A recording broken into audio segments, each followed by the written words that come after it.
To travel by train along the Settle Carlisle line is to experience one of the wonders of the railway world. Passing along England's wild Pennine backbone, there's plenty to see and to discover. Not just scenery and steam trains, but a rich heritage of castles and houses, and a chance to see eagles and hawks fly free, with the scenery below ground just as beautiful as that above. And there's also a whole lot more.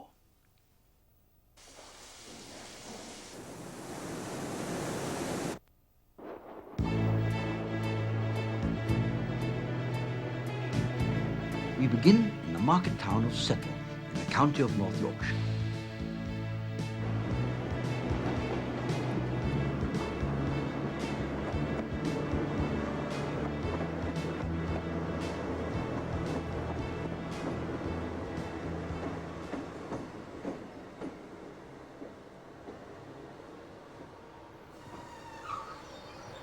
The best views of Settle are from Castleburg Rock.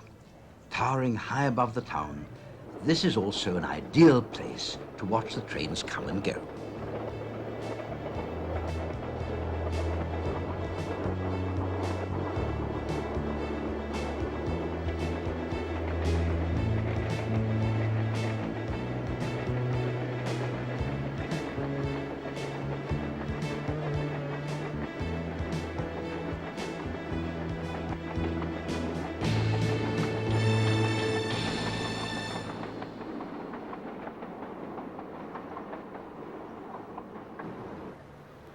Settle sits on the Mid-Craven Fault, which marks the southern geological boundary of the Yorkshire Dales.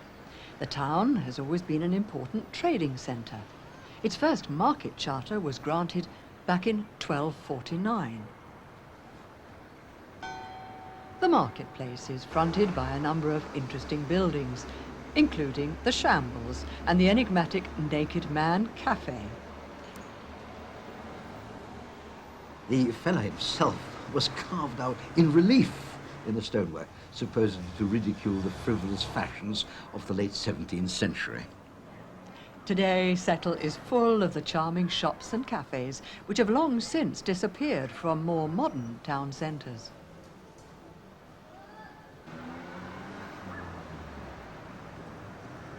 At the end of Chapel Street is another delightful old building. Although only built in Victorian times, its fine mock Tudor frontage is entirely convincing. Nearby, the Museum of North Craven Life is the ideal place to start our exploration of the area. The museum explains the landscape and settlement of the Dales when pack horses were the only means of transport.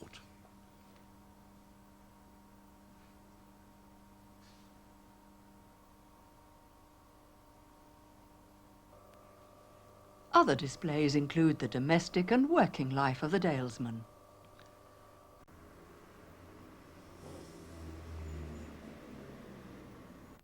The museum also tells the story of the Settle Carlisle Railway, with a fine collection of photographs of the line and the locomotives which were tested on it.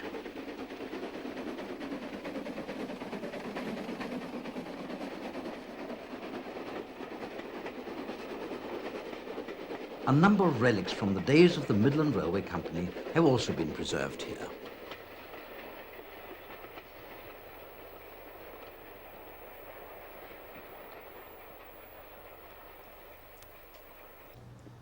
Settle Church has also connections with the Settle Carlisle Railway.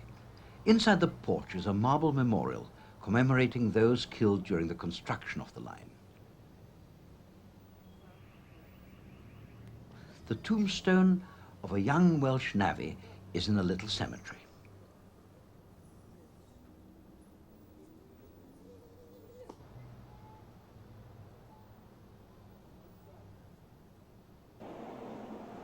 A short walk back through the town brings us to Watershed Mill, home of the Dales Maid Centre. This 1820s cotton mill has been fully restored and now houses a collection of products made entirely in the Dales.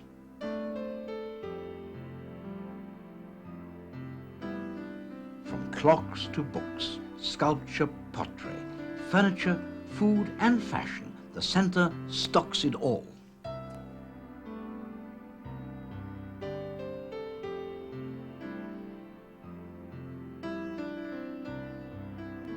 Regular demonstrations are staged at the centre, showing the techniques used in creating Dales-made products. I'm doing these I'm doing plastic boxes, and I'm lining them because, you know, I've got this lining ready to, that will go into there. Makes a little box like, similar to that. My daughter's made them with... Yes, it is labour intensive, but on the other hand, yes, yes. That's beautiful. Well, there were 4 of them in that series. I've done the original.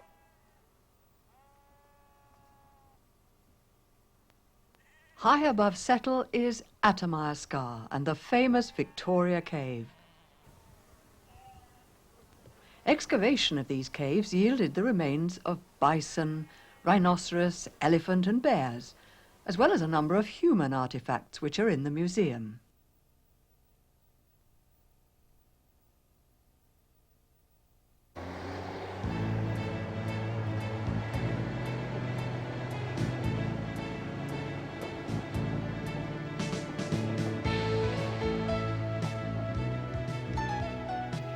Leaving Settle, we head north for the Ribblesdale villages of Stainforth, Horton and Sellside.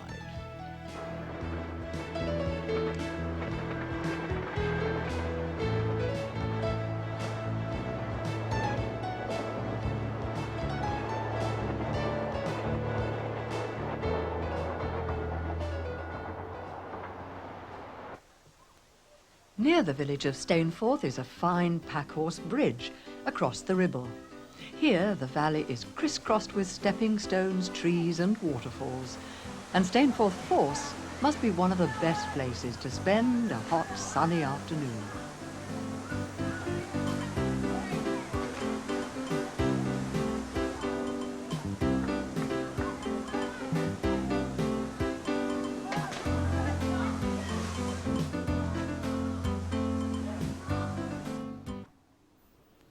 A little further up the valley, the Pennine Way runs down to Horton and Ribblesdale from the dark ridge of Pennygent. Beyond Horton, the valley becomes less wooded, and the wild beauty of the northern Pennines begins to unfold.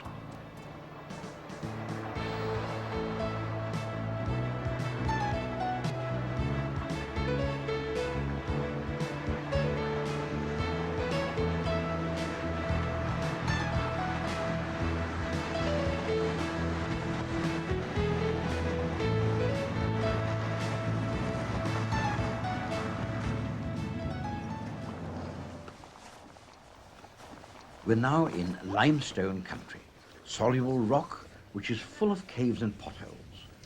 Most of these are only accessible to well-equipped cavers, but alum pot will charm even the unambitious walker.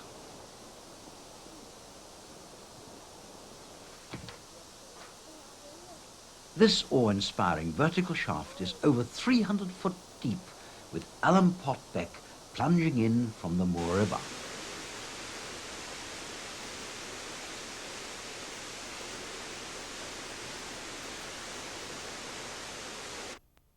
With the threat of line closure lifted, the station at Ribblehead has recently been reopened. Ribblehead is over 1,000 feet above sea level, and from here, all the famous 3 peaks of Yorkshire, Pennygent, Ingleborough and Whernside are visible. Ribblehead Viaduct is one of Britain's most impressive works of railway engineering. 24 arches, 100 feet high and 440 yards long. This was the last great viaduct to be built entirely by hand. During construction in the 1870s, Battymoss was home to as many as 3,000 people who lived in a vast shanty town of huts, rough shelters and tents. What should have taken 3 years took 7, and Ribblehead may well have been the worst job any of those navvies had ever worked on. 108 men died building this one viaduct, and the churchyard at Chapel-le-Dale had to be extended.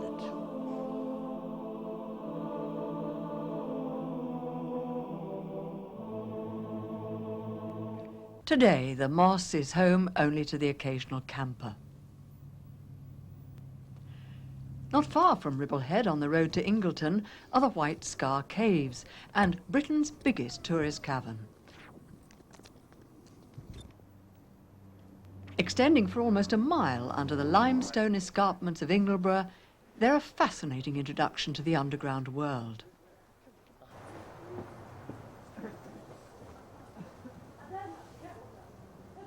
White Scar Caves is a natural cave in the limestone region under the hill of Ingleborough, formed naturally by the water erosion over numerous thousands of years, literally taking place through various ice ages to today, and with the water erosion, with water basically coming through the cave, we still have erosion taking place. So we have literally a live cave system for everyone to come along and enjoy.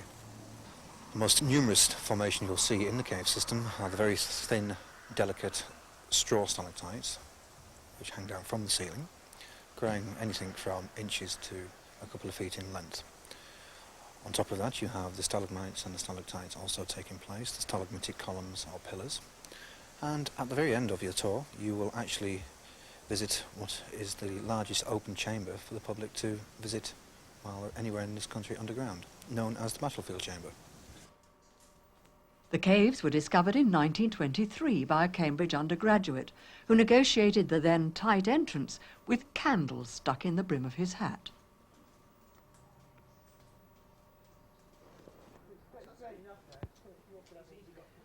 Today's visitors are treated to a guide, a hard hat, and floodlit passages.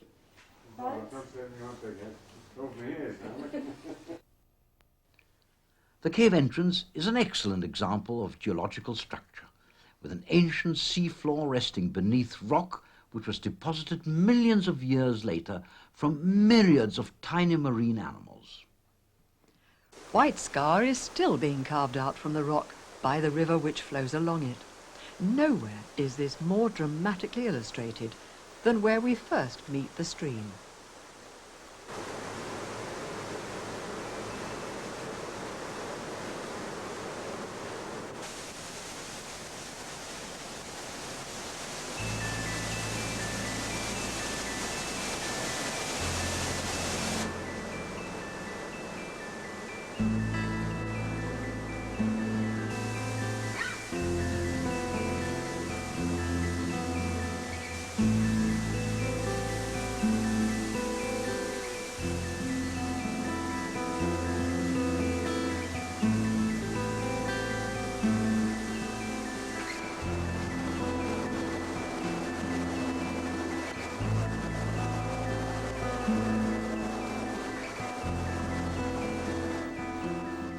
Further on, the path has been laid over a more gentle stream bed, and cave formations with evocative names like Sword of Damocles, the Devil's Tongue, and Arum Lily are common.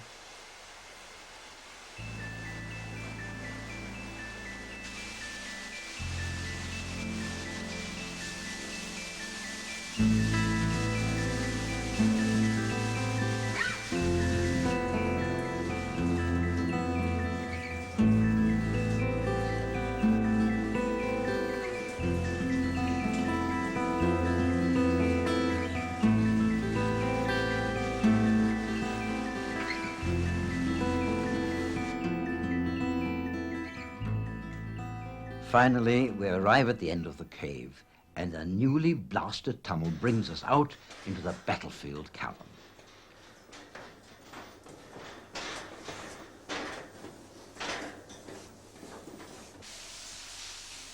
This massive chamber, over 90 meters long, takes its name from the chaos of boulders strewn across the floor. It was discovered in 1971 by cavers who literally dug their way upward through the treacherously slippery and unstable boulder choke.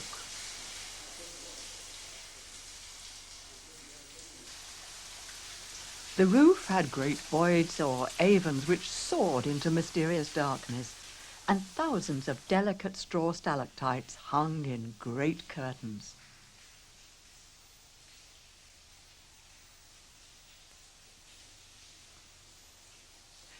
These ancient dried mud pools are possibly 90,000 years old and are just one of the features that caused these caves to be designated part of a site of special scientific interest.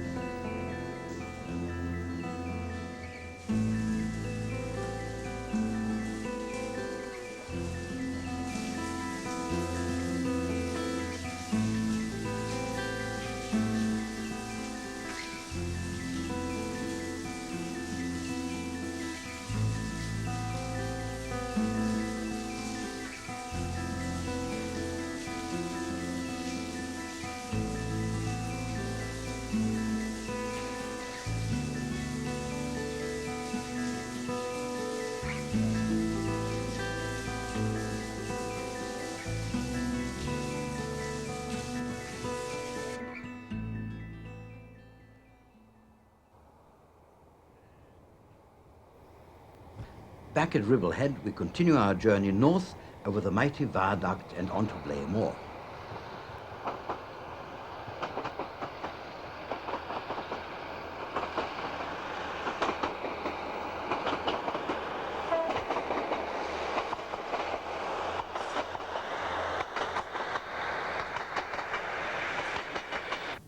Blay Moor signal box, reputed to be the loneliest in England, is still very much in service.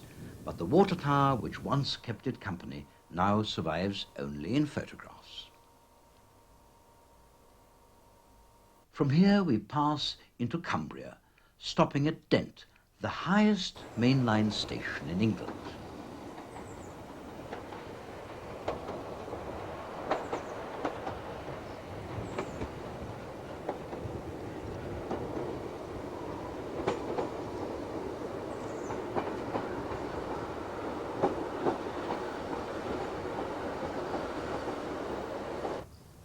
The station, set high on the Pennine Ridge, is over 4 miles from the town of Dent. But the views are spectacular, and the walk down the valley is one of the best in the Dales.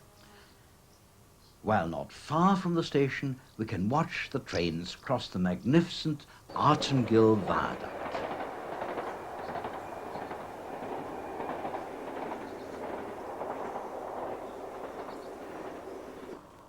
The beautiful village of Dent, with its whitewashed houses and cobbled streets, is well worth a visit. Its sturdy old buildings reflect Dent's former importance in the Dale. There's a memorial fountain in the centre of the main street, which commemorates the life and work of Professor Adam Sedgwick. One of the founders of geology and one of the greatest scientific personalities of his day, he was also a lifelong benefactor of his native Dale.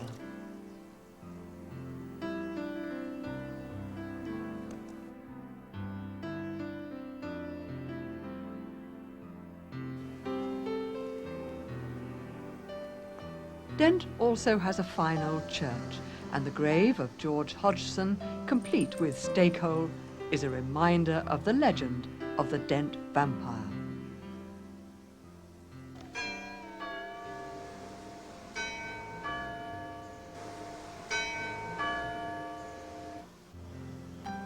But despite the legend, Dentdale is a friendly and warm village, a favourite with visitors and Dalesfolk alike.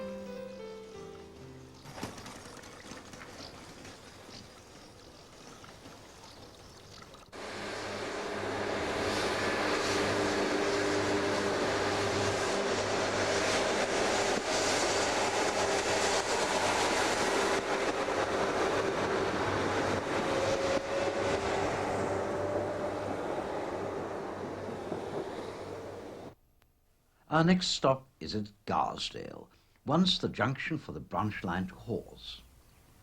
Here we take a trip back in time to the winter of 1988 to watch the removal of the legendary Garsdale turntable. Steam locomotives, which assisted trains up the long incline, used to be turned here and prepared for their next duty. In the early hours of a December day in 1900, a locomotive, being turned in the teeth of a howling gale, was spun round like a top.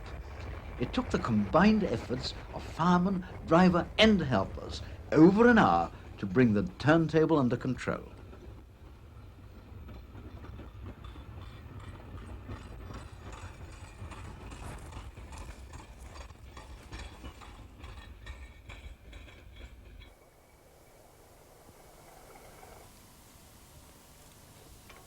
With the passing of the age of steam, the turntable became redundant and was bought by the Keighley and Worth Valley Railway for use on their preserved steam line.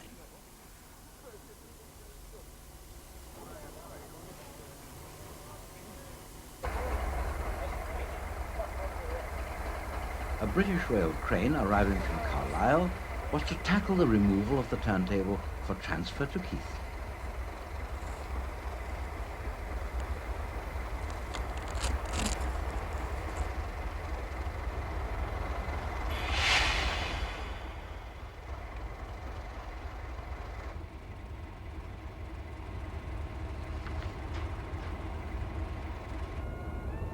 Although the bare turntable only weighs about 16 tons, the crane had limited access from the main running line, and the lifting was a very delicate operation.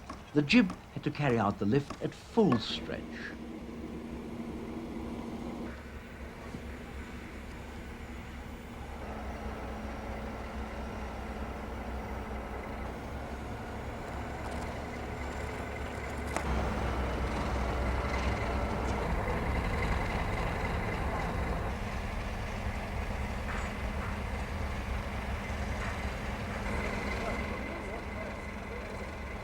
Anxious moments as the crane operator receives his instructions from the foreman.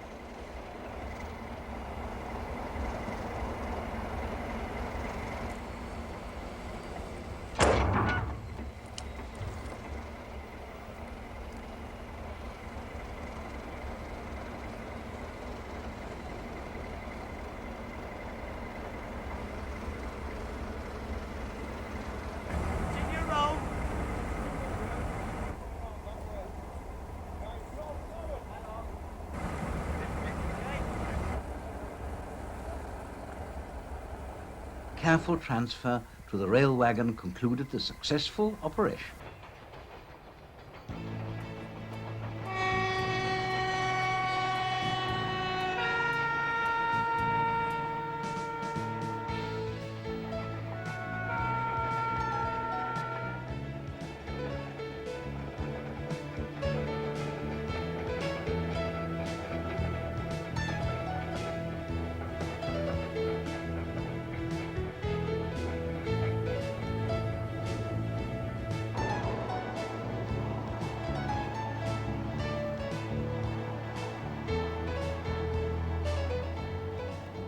Today the snow has gone and Garsdale has been left in peace. The quiet and remote valley of Garsdale is served by a profusion of chapels and churches. These date from a time when Garsdale was one of the most powerful centres of Methodism in the Dales. Further down the valley the scenery is equally pleasing, with wild horses grazing in the shadow of Howgill Fells.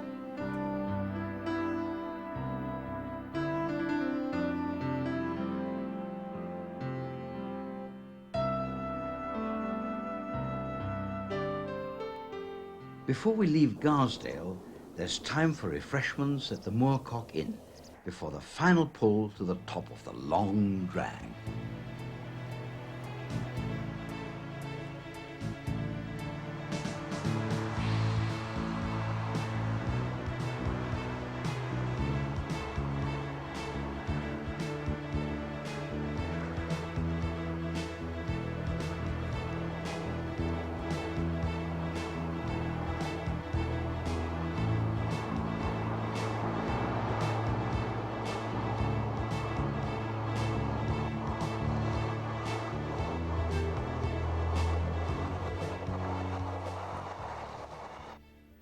A's Gill is the highest point on the Settle and Carlisle line and the source of the River Eden, which we can now follow all the way to Carlisle.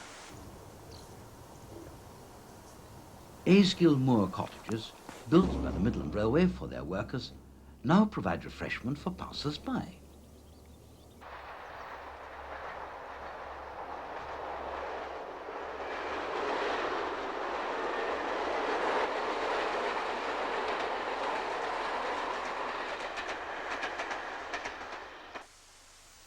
Right next to the railway line, a magnificent waterfall tumbles down Hell Gill from the fells above.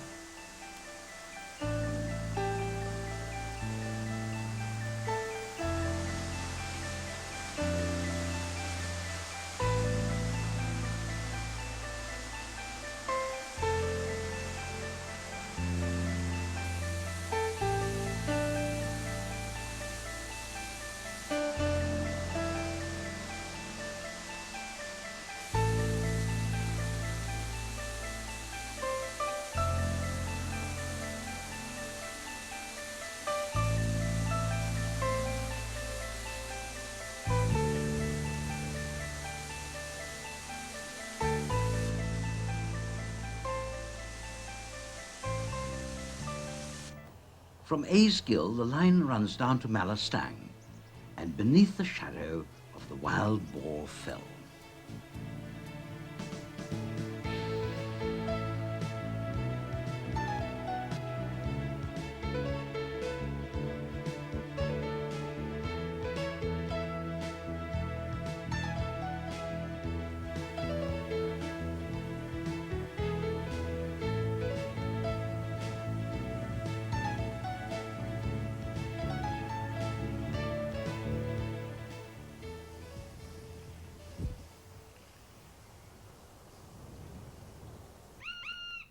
Malastang is a wild and beautiful valley.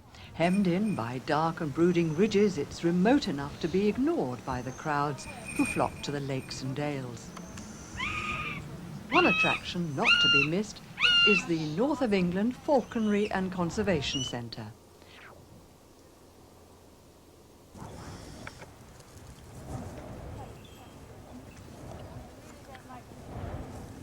Here are many different species of hawks, buzzards, owls, falcons and eagles, and you'll also be able to see them fly. It's just in case it happens to fly up, we can locate. Can you show us? Yeah, lovely. He's had a fortnight's training with a young lad who was here on a course. So he's in the early stages, and we don't actually at the moment let anybody else hold him. But he's rather lovely. He's got, I just try and show you his legs. Beautiful tan colour. Lovely cream underneath with the end to his white at the end of his tail. It's rather nice. So the difference between the hawks, which is a good example of a hawk, is this enormous spread of wing, which is very wide that way, and it's short and wide. And whereas the falcons got much longer tails. Yes, you see the difference. And the falcons are what we call the long wing. So he's a good example of a short wing. They're watching you like a hawk. I mean, you can see he watches absolutely everything. Yeah, no, I've got any food, sorry. He's about ready to hunt. It's just that at the moment he's not quite keen enough. He goes after the rabbits, but at the last minute chickens out, doesn't put his feet down to catch the rabbit. But once he's caught his first rabbit, he'll be aware. Yeah. And apparently in the wild, the beak, and they'll pack loads and loads of food, and you'll see it sometimes. I'll show you, he's got quite a wingspan. Yeah, it's very light under the wings. Yeah. All over that, see his mouth, and he'll change a bit. And all this soft feathering is... Further down the valley, Thrang Bridge crosses the infant River Eden. It's the perfect spot to wait for a glimpse of the occasional steam train.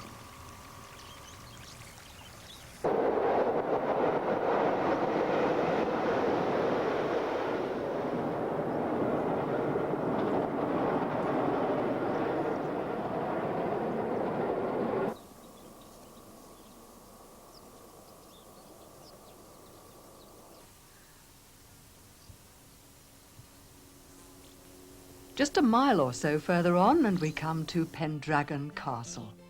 The ruins date from Norman times, and the site may even have Celtic origins. Legend has it that King Arthur was born here.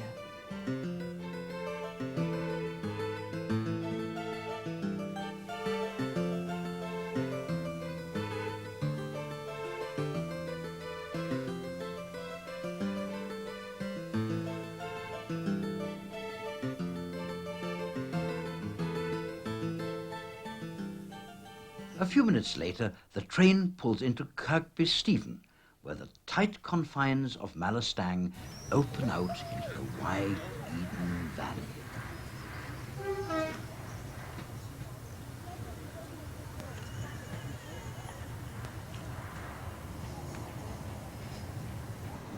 Kirkby Stephen is a handsome old market town, once famous for its fairs, markets and numerous pubs. Next to the cobbled market square are the cloisters, built in 1810 when the practice of bull baiting was still a common sight in these parts.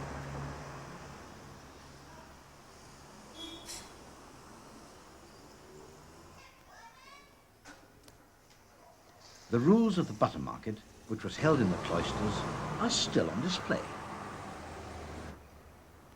Through the cloisters is the parish church. Its size has earned it the title Cathedral of the Dales.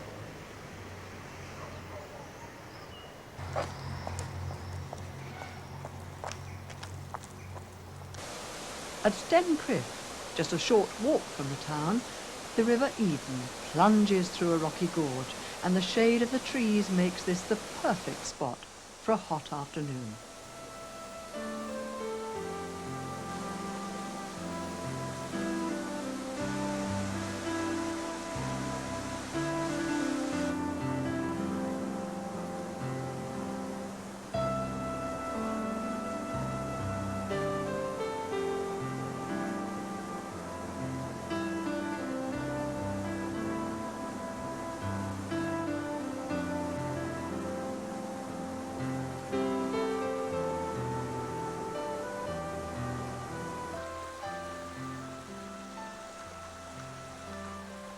On the other side of the town, the scenery is quite different as we look up at the Smarsdale Viaduct.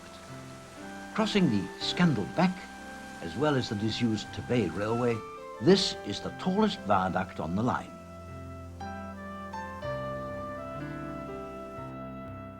Approaching Appleby, the old county town of Westmorland, we find the delightful hamlet of Great Ormside. A prominent feature is a sycamore tree surrounded by stone steps, once the site of a regular cheese and butter market.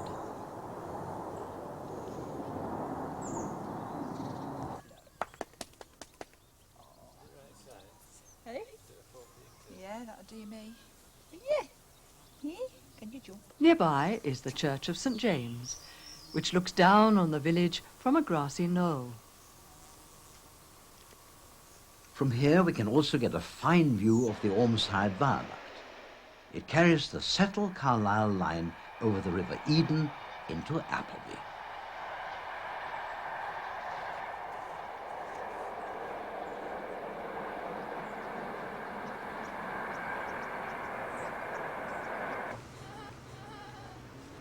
With the boundary changes of 1974, Westmorland was absorbed by Cumbria, and Appleby ceased to be a county town, but it has lost none of its original charm and character.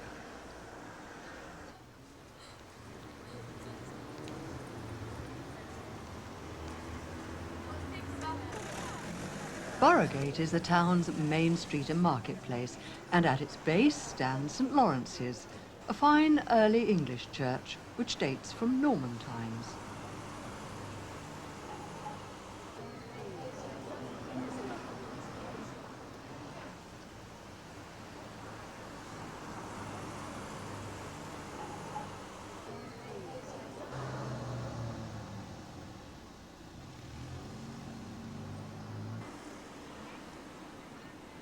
The high cross at the head of Boroughgate is said to have been erected by Jack Robinson, an 18th century member of Parliament, whose name coined a well-known expression.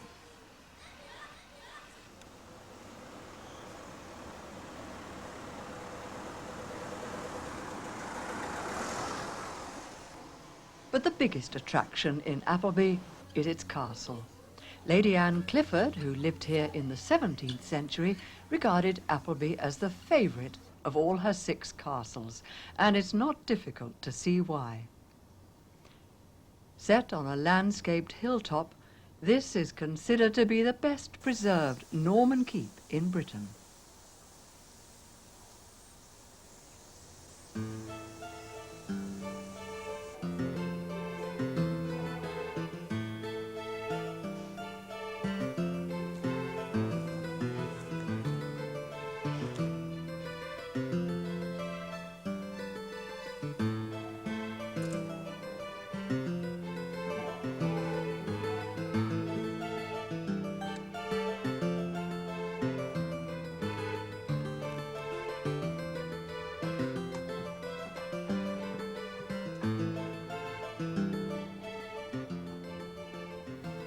Opposite the keep is the Great Hall, home of the Clifford family for nearly 700 years, and now a training and conference centre.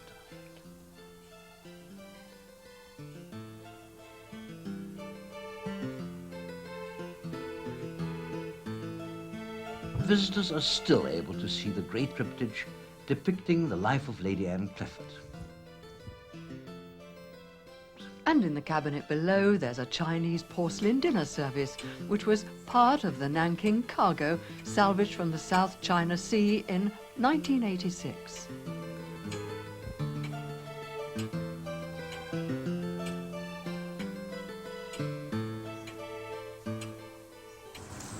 The grounds of the castle are a centre for the Rare Breed Survival Trust and support a large collection of rare breeds of domestic farm animals, birds, waterfowl and poultry. The Trust works to ensure that no more breeds become extinct and to preserve the widest possible range of animal characteristics.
North of Alston, the high fells of the Lake District come into view as the Eden Valley broadens into a wide and fertile plain.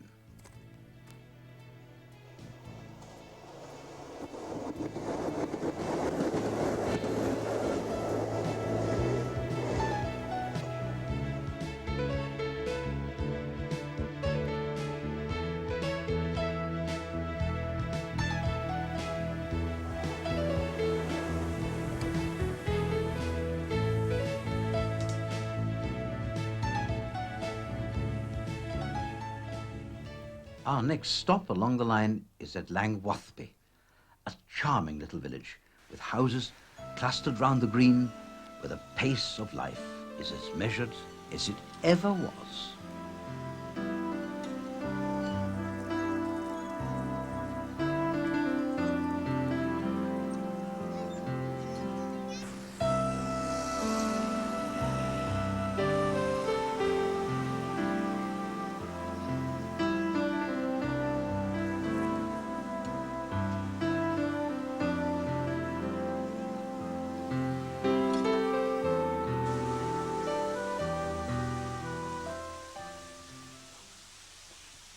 Equally pleasant is the nearby village of Little Sulkhead, with its fascinating working watermill. The mill's been on this site for 200 years and it is a traditional working watermill.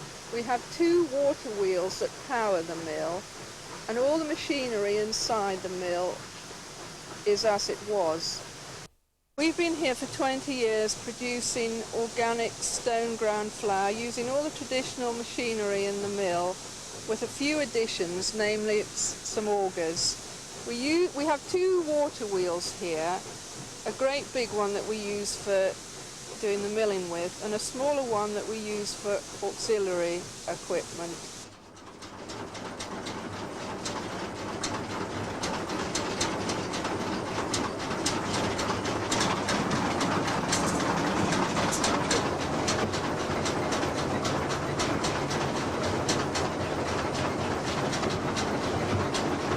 We can also offer you a very scrummy lunch or coffee, and of course all the baking is made with our flour, and we do a big variety of flours, so there's lots of different things to have a try of.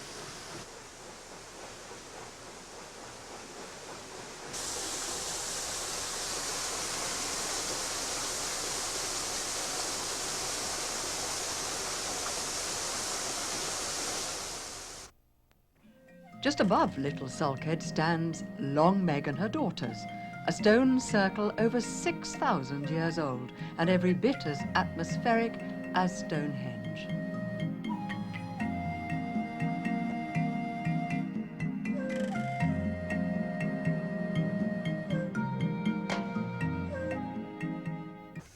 Following the road from Langwathby, up over the long Pennine Ridge, we arrive in Alston, England's highest market town and home of the South Tynedale Railway.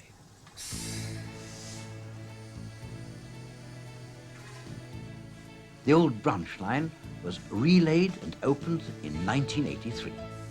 It now claims to be England's highest narrow gauge railway.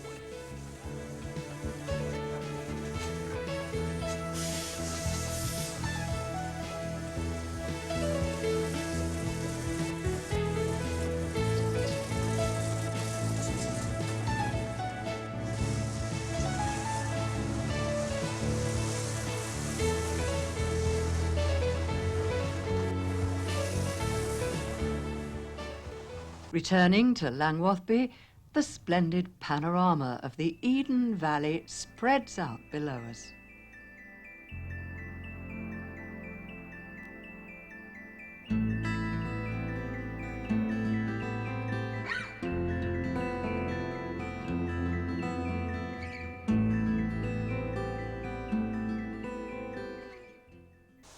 Before rejoining the Settle Carlisle Railway, there's time for a brief visit to Acorn Bank. The gardens here are owned and protected by the National Trust. They're renowned for their extensive collection of medicinal and culinary herbs. Nearly 250 species are accommodated in 3 long borders, which cater for a variety of conditions.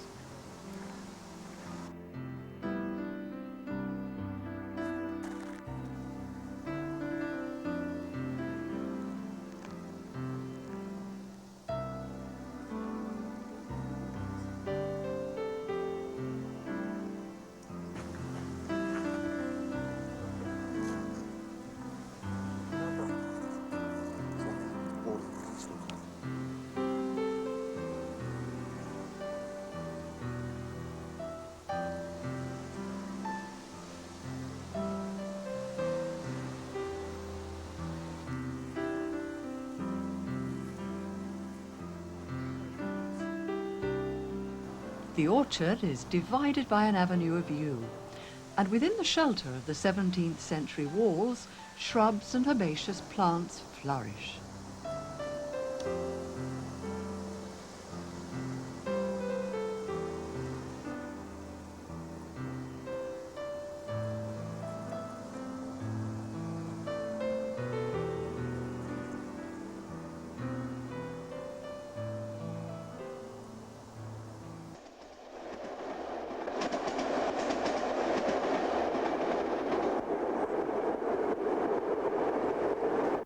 North now to Lazenby, an ideal centre where we can explore some of the hidden gems of the Eden Valley.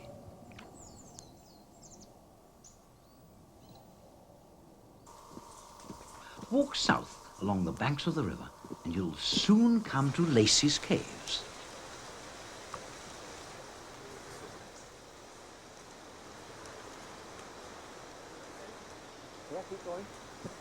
Lieutenant Colonel Samuel Lacey had these chambers hewn out of the sandstone cliff as an exercise in 18th century romantic landscaping. To complement this extravagance, it's said that a hermit was employed to give the caves an authentic appearance.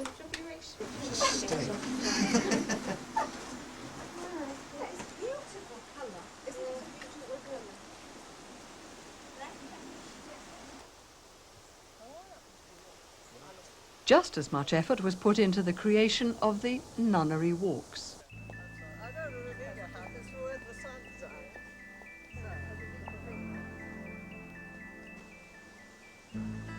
These footpaths and ledges beside the turbulent Croglin Gorge also date from the 1700s.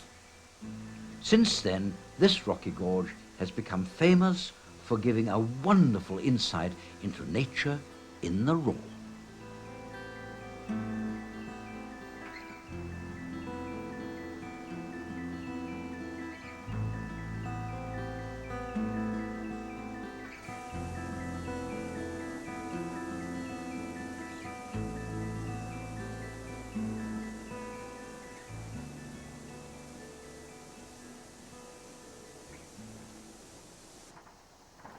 Above the gorge, a reinstated pond is home to insects, newts and snails.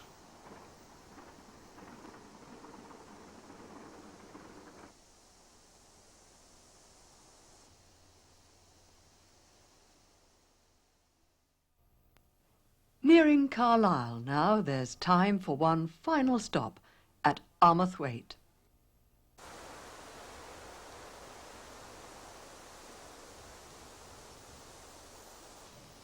This quiet village is surrounded by hills and woods and has more than its fair share of skilled artists and craftsmen.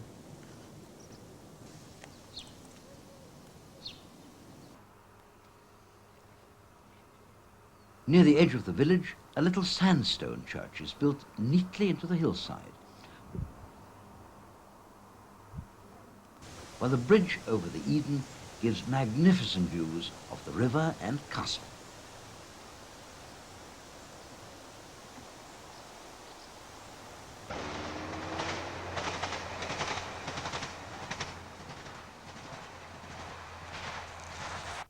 We have now reached the end of our journey. We arrive in the imposing border city of Carlisle. Carlisle has had a long and turbulent history. Attacked and occupied by Romans, Danes, English and Scots, it was besieged as late as 1745 and remained a fortified city into the early years of the last century. These enormous drum-shaped towers are known as the Citadel.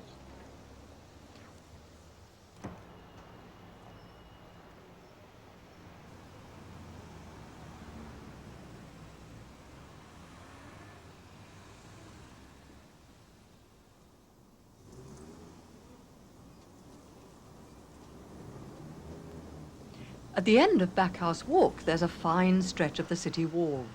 Built in the 11th century, it's been repeatedly repaired ever since. Anyone looking for history in Carlisle needn't go far, but Tully House Museum and its exhibitions explains it all.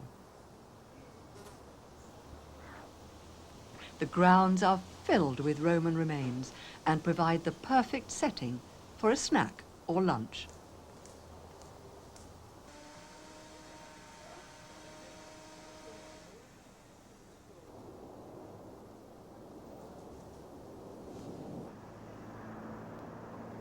Carlisle Castle was begun by Henry I of England and completed by David of Scotland, who regarded Carlisle as his southern capital. It now houses the museum of the King's Own Royal Regiment.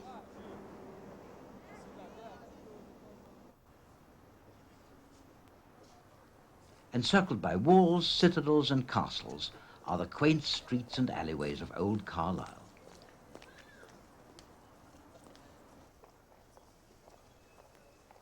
In the centre of the city stands the Market Cross, now the focus for an award-winning shopping centre which has been skillfully blended with its surroundings.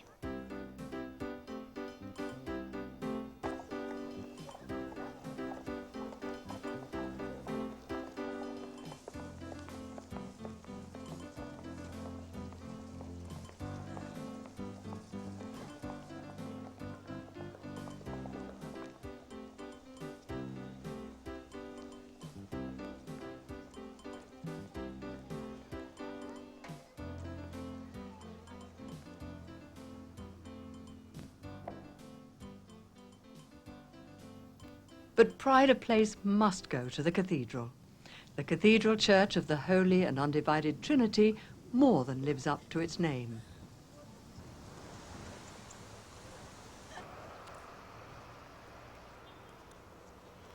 It dates from Norman times, and volunteer guides are usually on hand to show you round and answer questions.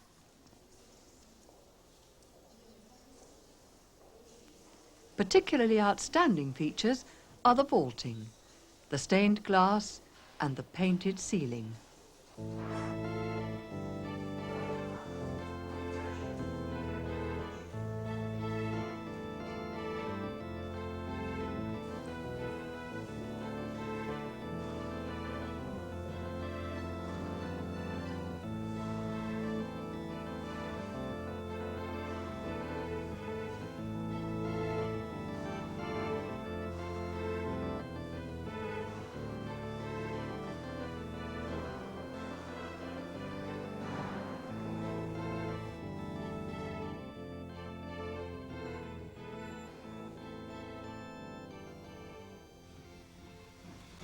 It has been an incredible journey.